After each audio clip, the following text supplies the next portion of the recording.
The claim sounded simple, almost comforting. Tariffs would bring in billions, restore leverage, and tilt the global balance back in America's favor. Here's what nobody tells you.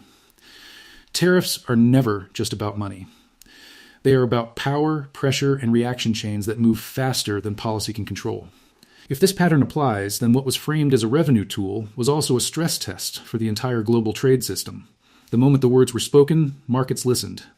So did governments, manufacturers, and consumers. At first, it looked like a negotiation tactic. Then the bill arrived. History offered warnings. In 1930, the Smoot-Hawley Tariff Act raised U.S. tariffs on thousands of imports, and global trade fell by roughly 65% within 4 years. In the 1970s, protectionist measures collided with inflation and energy shocks, reshaping alliances. In the late 2010s, tariff announcements once again sent currencies swinging and supply chains scrambling. The unresolved question wasn't whether tariffs could raise money. It was whether the world would absorb the shock quietly or push back in ways no one fully controlled. This is where the pattern begins. Tariffs have always been sold as shields. They are introduced during moments of anxiety, when leaders promise protection against unfair competition or strategic vulnerability. Not weakness, strength, not retreat. Defense. But the historical record shows a recurring sequence. A tariff is announced. Domestic industries cheer. Trading partners respond. Costs shift. Prices rise. Retaliation follows. Everyone thought the impact would stay contained. It didn't. Here's why this matters. Trade is not bilateral in practice. It is networked. A single tariff can ripple through dozens of countries before landing back at home. When tariff threats re-entered the global conversation in the late 2010s, the world economy was deeply interconnected. According to some analysts, more than half of global trade involved intermediate goods moving through complex supply chains. A component assembled in one country might cross borders multiple times before becoming a finished product. Into this system came a blunt instrument. Tariffs on steel, aluminum, and a wide range of imports were framed as tools to reclaim leverage. Markets reacted immediately. Equity indexes dipped on announcement days. Currency values adjusted. Corporate earnings calls filled with one word: uncertainty. At first, it looked manageable. Then the secondary effects surfaced. Here's the mechanism. A tariff is paid at the border, but it doesn't stay there. Importers pass costs forward. Producers adjust sourcing. Consumers absorb price changes, often without realizing why. Not a tax on foreigners. A tax moving through layers. According to several economic studies, a significant portion of tariff costs historically falls on domestic buyers rather than overseas exporters. This wasn't theory. It showed up in price indexes and procurement strategies. The danger wasn't what people saw. It was what they ignored. Governments abroad didn't wait. Retaliatory tariffs followed, targeting politically sensitive exports. Agricultural products became early pressure points. Farmers watched export markets narrow. Manufacturers reconsidered long-term investments. Some companies accelerated reshoring plans. Others diversified away from single-country dependence. Everyone thought they could adapt quickly. They couldn't. Supply chains built over decades don't reconfigure in months. Here's what nobody tells you. Trade friction doesn't break systems cleanly. It bends them until stress fractures appear somewhere unexpected. Emotionally, the reaction mattered as much as the math. Confidence is a fragile asset. Once firms suspect rules may change abruptly, they delay decisions. Capital waits. Hiring pauses. According to some economists, even the anticipation of tariffs can slow growth by freezing investment. Not recession. Hesitation. And hesitation compounds. Each delay feeds the next. This is where the narrative shifted. Tariffs were no longer just about revenue. They became signals. Signals about stability. Signals about predictability. Signals about whether agreements would hold. Historical parallels reinforce the anxiety. In the early 20th century, tariff escalation contributed to collapsing trade volumes. In post-war decades, trade liberalization coincided with rapid global growth. Not coincidence. Incentives. When rules encourage exchange, systems expand. When rules fragment, systems retrench. Here's why this matters. Retrenchment doesn't distribute pain evenly. It concentrates it. At first, some domestic industries benefited. Protected sectors saw reduced competition. Margins improved briefly. Headlines pointed to factories reopening and jobs returning, not illusion, partial reality. But the bill arrived elsewhere. Input costs rose for downstream producers. Exporters faced shrinking foreign demand. Consumers encountered higher prices on everyday goods. According to one scenario analyzed by trade economists, the net effect depended on duration. Short-term leverage could exist. Long-term costs grew with each additional round. This is where the world reacted. Trading partners didn't just retaliate with tariffs. They accelerated strategic shifts. New trade agreements were explored. Alternative suppliers gained attention. Currency policy became a tool of adjustment, not confrontation alone. Adaptation. The global system didn't freeze. It rerouted. And once rerouted, paths rarely revert fully. Here's the trap. Temporary measures can cause permanent realignments. Markets reflected this uncertainty. Volatility spiked around announcement cycles. Safe haven assets attracted flows. Corporate guidance softened. According to some analysts, the greatest impact wasn't the tariffs themselves, but the erosion of shared expectations. When predictability weakens, risk premiums rise. Financing becomes more expensive. Growth slows at the margin. No single collapse. Accumulated friction. Behind the scenes, negotiations unfolded. Tariffs were raised, paused, adjusted. Exemptions appeared. Deadlines shifted. Each change moved markets again. Everyone watched for resolution. But resolution proved elusive. Trade disputes are not binary. They are layered. Strategic, economic, political. This is where the pattern becomes difficult to exit cleanly. Once leverage is exercised, backing down carries its own cost. Here's what nobody tells you. Tariffs rarely end where they begin. They expand into broader debates about sovereignty, security, and influence. Steel becomes about defense. Technology becomes about dominance. Supply chains become about resilience. The conversation shifts from prices to power, and power contests don't resolve quickly. By the end of this phase, the world had adjusted expectations.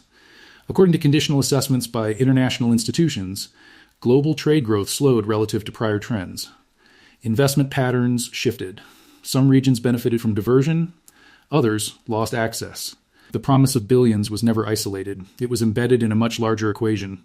As reactions spread and adaptations took hold, a deeper question emerged. If tariffs were leverage, what happened once counterparts learned to live with them? If they were revenue tools, how durable was that stream once trade volumes adjusted? And if they were signals, what message had truly been sent to allies, rivals, and markets watching from the sidelines? The answers don't sit at the border. They sit inside the system that absorbed the shock and began to reshape itself. Because the real story of tariffs isn't the announcement. It's what happens after the world reacts, and how those reactions quietly rewrite the balance of power. The second act begins after the headlines fade, when the system starts revealing what it absorbed and what it redirected. Here's the mechanism. Tariffs don't just raise prices. They reroute incentives. Companies don't sit still under pressure. They adjust suppliers, redesign logistics, renegotiate contracts, and search for jurisdictions where friction is lower. Not surrender. Reconfiguration. Not collapse. Migration.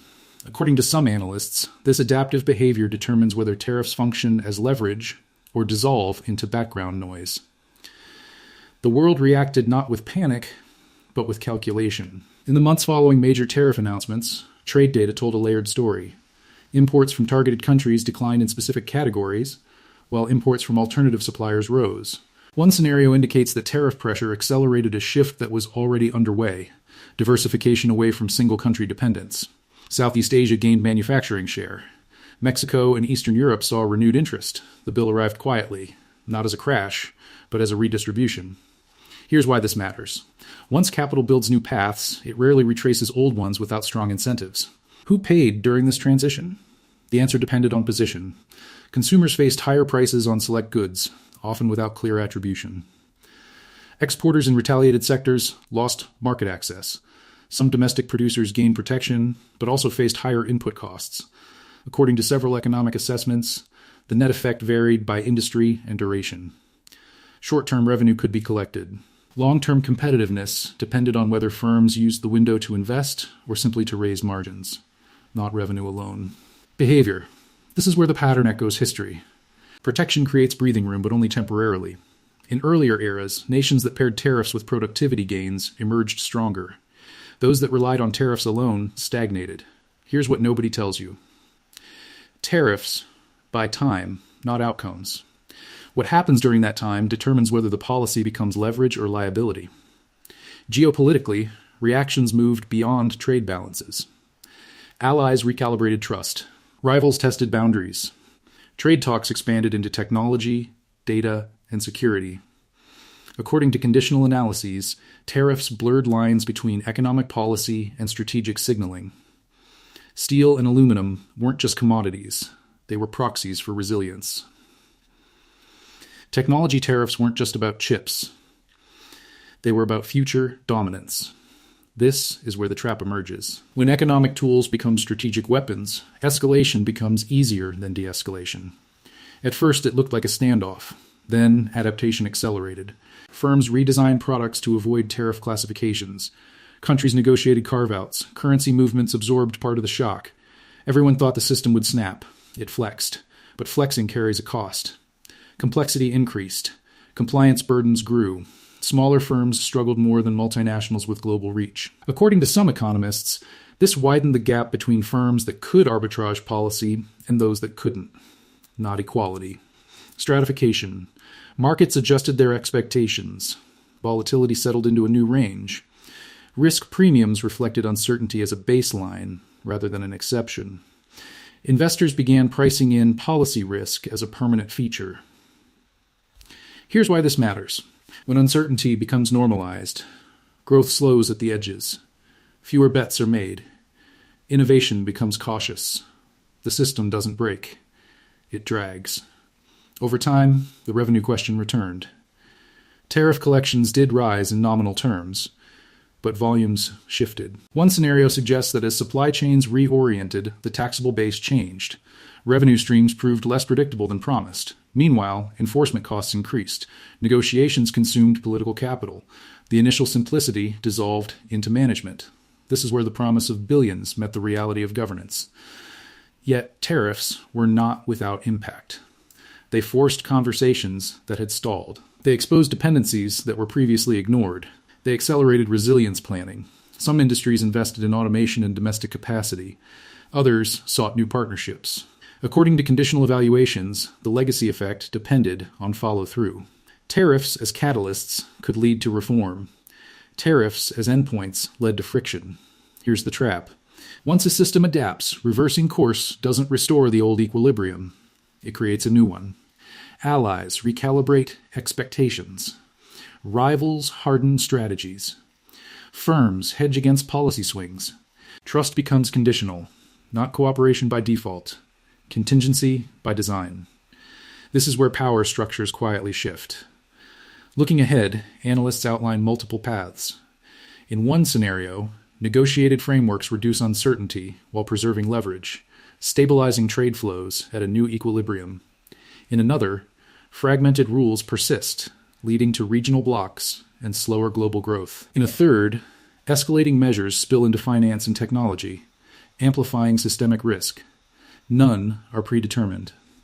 Each hinges on coordination, credibility, and restraint. Here's what nobody tells you. The world's reaction to tariffs mattered more than the tariffs themselves. It revealed how quickly the global system can adapt, and how costly that adaptation can be. It showed that power exercised loudly often reshapes outcomes quietly, and it demonstrated that economic tools leave long shadows. The real legacy isn't the revenue line item. It's the reweighted map of trade, trust, and influence that followed. Tariffs promised billions. The world responded with realignment.